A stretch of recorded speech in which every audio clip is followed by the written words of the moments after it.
మేము బానిసలు కాదు, పరిపాలనాధికారులు మేము బానిసలు కాదు. పంచాయతీ కార్యదర్శుల ఐక్యత, పంచాయతీ కార్యదర్శుల ఐక్యత.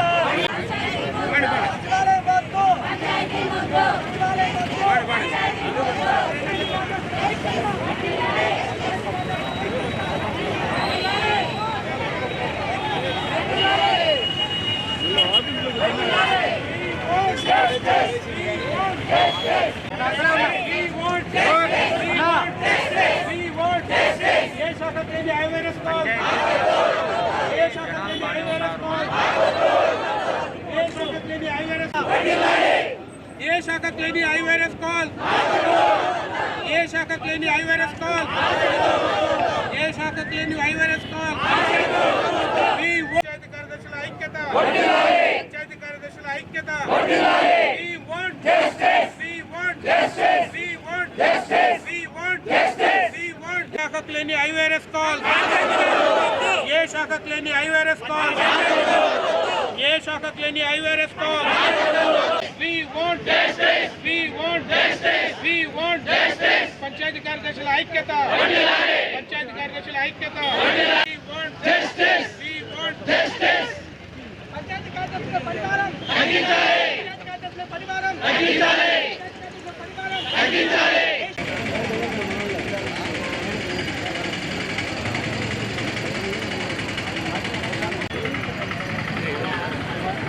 అమర్ భాయ్ జిల్లా అధ్యక్షుడు రాయా.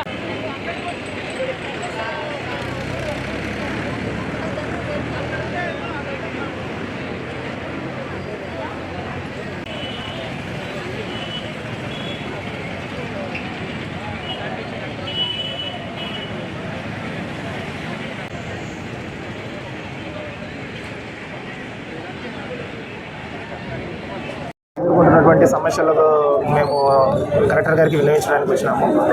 మెయిన్ ముఖ్యంగా ఏంటంటే ఐవీఆర్ఎస్ అనే ఒక వ్యవస్థ పెట్టి కాల్స్ చేస్తూ మనము శానిటేషన్ ఎలా జరుగుతుంది, శానిటేషన్ సరిగా చెత్త ఎత్తుతున్నారా లేదనే ఒక నిఘా వ్యవస్థ లాగా పంచాయతీ కార్యదర్శుల మీద పెట్టారు. ఈ వ్యవస్థ అనేది ఏ డిపార్ట్మెంట్కి లేదు మన ఆంధ్రప్రదేశ్లో, కేవలం పంచాయతీరాజ్ వ్యవస్థకు మాత్రమే ఇది ఇంట్రొడ్యూస్ చేశారు. సో ఇది తీవ్ర ఒత్తిడికి గురి చేసే పరిస్థితి ఇది ఐవీఆర్ఎస్ అనేది. అన్ని శాఖలకు పెడితే మా శాఖకు కూడా పెడితే ఓకే, అది ఓకే, కానీ కేవలం పంచాయతీరాజ్ వ్యవస్థకి ఇలా పెట్టి చాలా దురదృష్టకరం. తర్వాత ఇక్కడ పారిశుద్ధ్య కార్మికులకు 6,000 గౌరవ వేతనం చెల్లిస్తున్నాము గ్రామ పంచాయతీ గ్రాంట్ల నుంచి. ఈ గ్రామ పంచాయతీ గ్రాంట్లకు చెక్ పవర్ ఉండేది సర్పంచ్ గారికి మాత్రమే ఉంటుంది, సెక్రటరీకి ఏమి ఉండదు. సరే, మేము ఆ సర్పంచ్ గారికి నచ్చ చెప్పుకొని కొన్ని వినని వాళ్ళతో కూడా మనము వాళ్ళను ఒప్పించి వాళ్ళకి శాలరీస్, వాళ్ళ గౌరవ వేతనాలు చెల్లిస్తున్నాము ప్రతి నెల. కాకపోతే ఏంటంటే 6,000కు గ్రామాలలో పారిశుద్ధ్య పని చేయడానికి దొరకడం చాలా కష్టంగా ఉంది, దొరకడం చాలా కష్టమైన పనిగా ఉంది. అది ప్రభుత్వం మరే ఈ పారిశుద్ధ్య కార్మికులను నియమించి మాకు అందిస్తే మేము వారితో పని చేయించుకొని అవుట్పుట్ తీసుకురాగలుగుతాము. మంచి అవుట్పుట్ పారిశుద్ధ్య పనులు చేయించడానికి కూడా చాలా సులభతరంగా ఉంటుంది. అలా కాకుండా కేవలం 6,000 ఏమో గ్రామ పంచాయతీల గ్రాంట్ల నుంచి చెల్లించుకోండి, తర్వాత మేము నియమించి ఇవ్వము, మీరే చూసుకోవాలంటే అది చాలా కష్టంగా ఉంది మాకు. మేము ఎలా నియమించుకోవాల్సి వస్తుంది, నియమించుకోవడం అంటే 6,000కు దొరకడం అంటే చాలా కష్టంగా ఉంది. సో ఈ ప్రభుత్వం వారు కలగజేసుకుని వాళ్ళ గౌరవ వేతనం పెంచుతూ, పారిశుద్ధ్య కార్మికుల గౌరవ వేతనం పెంచుతూ ప్రభుత్వం వారే నియమించి మాకు అప్పగిస్తే మేము వారితో పనిచేయించుకోవడం సులభంగా ఉంటుంది. అది కాక వారికి చెల్లించే గౌరవ వేతనాలు కూడా ప్రభుత్వం వారే చెల్లిస్తే ఇంకా మంచిది. ఇది సర్పంచ్కు లింక్ అయి ఉంటుంది కాబట్టి సర్పంచ్ ఇష్టం మేరకే, అభిష్టం మేరకే మేము చెల్లించగలుగుతాము. ఆయన వద్దు అనుకుంటే మాకు అధికారం లేదు. సో పంచాయతీ కార్యదర్శులకి ఈ రకమైన సమస్య మెయిన్. ఈ 2 డిమాండ్లు చాలా మెయిన్ డిమాండ్స్. తర్వాత సచివాలయం ద్వారా దాదాపు 26 సర్వేలు కండక్ట్ చేసినాము.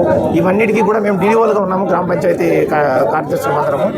ఈ డీడీఓలుగా ఉండడం వల్ల వీళ్ళ సచివాలయంలో ఉండే అందరు స్టాఫ్ని మేమే మానిటర్ చేయాల్సి వస్తుంది. వాళ్ళ సర్వే సరిగ్గా చేయకపోయినా, పని చేయకపోయినా ఇవన్నీ మేము వాళ్ళని కలగజేసుకొని సర్వే చేయించాలని కానీ ఇంకోటి ప్రభుత్వం వారు చెప్పినట్టు చేయించాలని అడిగినప్పుడు వాళ్ళ డిపార్ట్మెంట్స్ ఉన్నాయి. అగ్రికల్చర్ డిపార్ట్మెంట్ అని, హెల్త్ డిపార్ట్మెంట్ అని చెప్పేసి, రెవెన్యూ డిపార్ట్మెంట్ అని చెప్పేసి ఇలా ప్రతి ఒక్క డిపార్ట్మెంట్ మాకే చాలా భయంకరంగా పనులు ఉన్నాయి, ఒత్తిడి ఉంది, మేము ఎలా చేస్తాం, మేము చేయమని మా ముఖం మీదే చెప్పడం జరుగుతుంది. మేము వాళ్ళని సముదాయించడము ఇవన్నీ చాలా కష్టంగా, చాలా గగనంగా ఉంది మాకు. కాబట్టి మేము సచివాలయం డీడీఓగా మాకు వద్దని మేము అడుగుతున్నాము. మాకు వద్దు సచివాలయం డీడీఓ, మేము గ్రామ పంచాయతీ విధులు మాత్రమే మేము నిర్వహిస్తాము.